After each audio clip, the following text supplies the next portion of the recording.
I hope she is cursed. Karmic vengeance will be mine. Shame on Harry and Meghan, may they be damned. Father is stuck on the 19th floor of a building in the Philippines after a massive earthquake and he can't walk. Shame on my disgusting, evil, fucking sister forever putting our father in this position. Thomas Markle's worst nightmare became reality when a powerful earthquake ripped through the Philippines, leaving him stranded, helpless, and terrified. At 79 years old, with 2 heart attacks and a stroke already behind him, Thomas found himself trapped on the 19th floor of a high-rise building. Elevators were destroyed, stairwells unsafe, aftershocks rattling the tower. With limited mobility, he had no way out. And while his life literally hung in the balance, his daughter Meghan Markle was nowhere to be found. Instead, it was Samantha Markle, furious, heartbroken, and unfiltered, who took to social media. Karmic vengeance will be mine. Shame on Harry and Meghan, may they be damned. Father is stuck on the 19th floor of a building in the Philippines after a massive earthquake and he can't walk. Shame on my disgusting, evil, fucking sister forever putting our father in this position. Calling her half-sister evil and blasting her for abandoning the very man who gave her everything. Her words cut deep. Shame on my disgusting sister. Karmic vengeance will be mine. The contrast couldn't be sharper. Meghan, the global humanitarian, celebrated with awards and glossy magazine features. Thomas, the forgotten father, clinging to survival in a collapsing tower. Critics say it's the clearest example yet of Meghan's hypocrisy, championing compassion on stage while ignoring her own family's desperate plight. And there's so much to unpack here, from Thomas's terrifying ordeal to Samantha's brutal accusations to the brutal question of how Meghan can be honored as a humanitarian while her own father begs for help. The earthquake that rocked the Philippines measured 6.9 on the Richter scale, tearing through cities, flattening roads, and shaking buildings to their core. For Thomas Markle, it wasn't just another headline on the news, it was a death trap. At 79 years old, already weakened by a stroke and 2 heart attacks, Thomas found himself stranded on the 19th floor of a high-rise. The elevators were instantly out of service. The stairwell, his only route to safety, was dangerous, unstable, and impossible for a man with limited mobility to navigate. Each aftershock threatened to bring the entire structure down, and Thomas was caught right in the middle of it. Neighbors scrambled for exits, rescue teams focused on hospitals and street-level emergencies. But Thomas couldn't move. He was left to wait, frightened and vulnerable, relying on friends to check in from lower floors. The sense of isolation was overwhelming, with only the distant sound of sirens and the constant rumble of aftershocks to remind him how fragile his situation really was. In my opinion, that my sister is responsible for this. The PR media attacks that made him reclusive, that made him decline physically and health-wise because of the stress and not getting out enough because he was having to hide from media. It wasn't just the physical danger that made his ordeal heartbreaking. It was the silence from the one person who could have moved mountains to help him. Meghan Markle, the daughter he raised, the daughter whose success he had proudly funded, was silent. No calls, no statements, no gestures of concern. And for Samantha Markle, watching her father trapped in terror, that silence was unforgivable. As news of the earthquake spread, Samantha Markle erupted online with fury that echoed around the world. For her, this wasn't just about a natural disaster, it was about betrayal. While their father struggled for his life, Samantha aimed her anger squarely at Meghan. Her words were brutal, leaving no room for misunderstanding. Shame on my disgusting evil sister. She abandoned the very man who gave her everything. Karmic vengeance will be mine. It wasn't the first time Samantha had called Meghan out, but this time it hit harder. The timing. Thomas, trapped and helpless, made the accusation impossible to ignore. Her treatment of him, the heartbreak, the disregard, the nasty after giving her everything, from his 40-year amazing profession, blood, sweat, and tears. Samantha accused Meghan of carefully curating her global image as a humanitarian while failing at the most basic responsibility, caring for her own father. She blasted Meghan for living in luxury, posing for magazines, and chasing awards, while Thomas clung to survival in a collapsing tower. And it didn't stop there. Samantha mocked the idea that Meghan could continue collecting humanitarian honors, comparing her public persona to a cruel parody of reality. To Samantha, Meghan's silence wasn't just neglect, it was proof of what she called her sister's true character. The rage struck a chord with many online. Critics echoed Samantha's words, calling Meghan heartless, selfish, and obsessed with appearances. Supporters of Thomas said the hypocrisy was staggering, the Duchess of Compassion turning her back on the man who once paid her way through life. Trapped on the 19th floor. And there, I said, is there anybody around to help you? There's no one there. It seems as though people have scattered. And in that moment, Meghan's carefully polished image began to crack. Even as Thomas Markle sat trapped in a crumbling building, Meghan's name was being splashed across headlines, not for helping her father, but for receiving humanitarian recognition. To many, the contrast was almost too bitter to believe.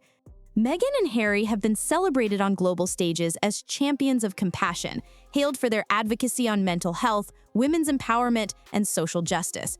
They've been handed awards, stood at glittering podiums, and delivered speeches about empathy and responsibility. But as Thomas's situation unfolded, critics couldn't ignore the irony. How could Meghan be honored as a humanitarian while ignoring her own father's cries for help?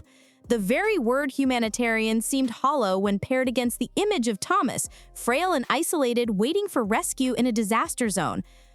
Commentators and social media users alike branded it a tragic comedy, a stage-managed narrative of kindness for cameras while neglecting the most basic act of compassion at home.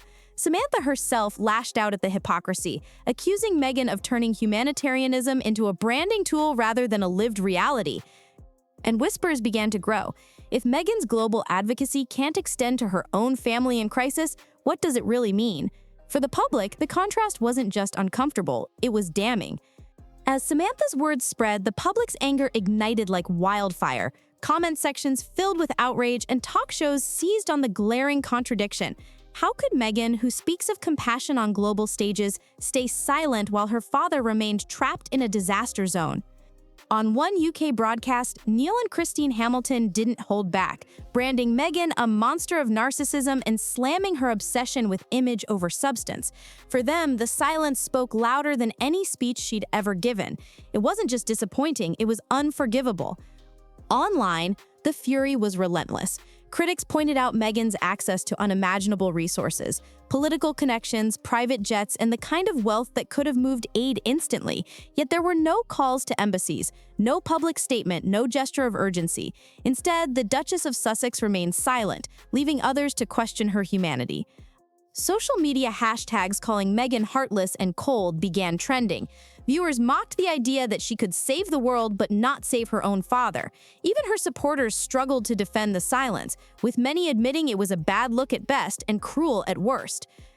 The press only amplified the storm. Headlines juxtaposed Meghan's glamorous appearances with Thomas's desperate situation, painting an image of stark contrast: a father fighting for survival, a daughter wrapped in luxury. And in that split-screen comparison, Meghan's image took one of its harshest hits yet. To understand why Samantha's accusations cut so deeply, you have to look at the history. Thomas Markle wasn't a distant figure in Meghan's life. He was the foundation. A decorated lighting director in Hollywood, Thomas won 3 Emmys during his career, and much of his salary went into supporting Meghan's education, her acting dreams, and the comfortable lifestyle that shaped her early years. It was Thomas who paid her school fees, who encouraged her ambitions, who guided her into a world of opportunity. For years, Meghan herself praised him publicly, writing warm words about his sacrifices on her now-defunct blog, and even crediting him with shaping her outlook on life. But Samantha's fury points to the rupture that followed Meghan's rise into royalty. She argues that the shift began when Harry entered the picture, that suddenly Thomas, once the proud father, became an inconvenience to be discarded. Since then, the distance has only grown, punctuated by public spats, paparazzi controversies, and Meghan's near-total silence toward her father. For Samantha, watching her father now trapped and abandoned feels like the cruel conclusion of that story. The man who once gave everything has been left with nothing, not even a phone call from the daughter he helped raise. And that's why critics say this moment isn't just about an earthquake. It's about a lifetime of devotion met with silence, a father-daughter bond that seems to have been severed in the most public and humiliating way possible. For Meghan's critics, Thomas's plight has become more than just a personal family matter. It's a symbol of what they see as a pattern. Once someone no longer serves her image, they're cast aside. Thomas, the father who sacrificed for her, is now described as the ultimate example. To be left helpless in a collapsing building while his daughter enjoys life in Montecito feels, to many, like proof of a coldness that runs deeper than family disputes. Social media users framed it bluntly: if she can abandon her father in an earthquake, who won't she abandon? Commentators have tied this moment to Meghan's broader reputation. The fallout with her father, the estrangement from much of her family, even the friction with the royals. In each case, critics argue the same thread emerges: a relentless focus on self-preservation at the expense of relationships. Insiders say this is why Samantha's words landed so powerfully. They didn't just describe a crisis, they exposed what many already suspected. Meghan's silence in this moment isn't seen as an isolated choice, but as a window into her character. And that's why Thomas's ordeal has shaken more than one family. It has reignited the global debate about who Meghan really is, the compassionate duchess she presents to the world, or the calculating figure her critics insist she has always been. While much of the outrage has centered on Meghan, there's another question critics keep asking: where is Prince Harry in all of this? As Thomas Markle sat trapped in a high-rise with no way out, Harry, a man who once styled himself as a rescuer, a veteran, a protector, remained silent. For critics, his inaction is just as damning. With his military background, his connections to global charities, and his constant talk of family values, many expected him to step in, if only to show solidarity with his father-in-law. But no such gesture came. Royal watchers whisper that Harry's silence reflects a deeper choice, total alignment with Meghan, no matter how bad the optics look. Supporters of Thomas argue that even if Meghan wanted distance, Harry could have quietly reached out, offered aid, or tapped into the couple's extensive network to help coordinate a rescue. The fact that he didn't raises uncomfortable questions about how much influence Meghan truly has over his actions. Critics point out the hypocrisy. This is the same Harry who condemned the royals for being cold and unfeeling, the same Harry who has spent years speaking about compassion and humanity, yet when faced with a crisis in his own extended family, he chose silence. For many, the earthquake became more than a natural disaster. It became a mirror, reflecting not just Meghan's estrangement from her father, but Harry's willingness to let that estrangement define his own choices too. And in that silence, the couple's image as global humanitarians took one of its harshest blows yet. As the story of Thomas Markle's ordeal spread, global reaction was swift and unforgiving. Across social media, hashtags calling Meghan heartless, cold, and ungrateful trended for days. Thousands of comments poured in, condemning the silence from both Meghan and Harry. For critics, it wasn't just a personal failing, it was a public disgrace. Mainstream outlets jumped on the story, pairing images of Meghan at glamorous events with reports of Thomas trapped in the Philippines. The contrast was jarring. On one side, red carpets and designer gowns. On the other, a frail father relying on neighbors to survive in a crumbling high-rise. The optics, commentators argued, were catastrophic for Meghan's already fragile reputation. Insiders whisper that Meghan's PR team has been scrambling. The dilemma is a classic lose-lose. If Meghan issues a statement now, critics will call it forced, a reaction to pressure rather than genuine concern. If she stays silent, she risks solidifying the very image Samantha has painted of her: cold, calculating, and indifferent to family. Some speculate she may attempt a softer route, allowing unnamed friends to quietly leak to the press that she's concerned or monitoring the situation. But even that may not be enough. The narrative has already hardened, and the damage may be irreversible. For Meghan, every move forward is fraught with risk, and for Thomas, every passing day without a word from his daughter only deepens the tragedy. Thomas Markle's ordeal is more than just a story about an earthquake. It's a story about abandonment, hypocrisy, and a family fracture that refuses to heal. Trapped on the 19th floor of a fragile tower, weakened by age and illness, Thomas represents the father who gave Meghan everything, and in return has been left with nothing. Samantha Markle's furious words branding Meghan evil and shaming her for abandoning their father struck a chord because they echoed what so many already felt: that Meghan, for all her speeches about compassion, cannot muster the most basic act of humanity for her own flesh and blood. Meanwhile, Harry's silence only deepened the criticism. The man who once styled himself as a rescuer stood by quietly while his father-in-law clung to survival. For many, that silence was as damning as Meghan's. And then there's Meghan's public image, the global humanitarian, celebrated with awards lauded for her empathy. The earthquake tore through that facade, exposing a contradiction so sharp it's impossible to ignore. a woman hailed for saving the world, unable or unwilling to save her own father. The question now isn't just whether Thomas will make it out safely, it's whether Meghan's image can survive the fallout. Because if she cannot step in for her father in his most desperate moment, what does that say about the woman she has become?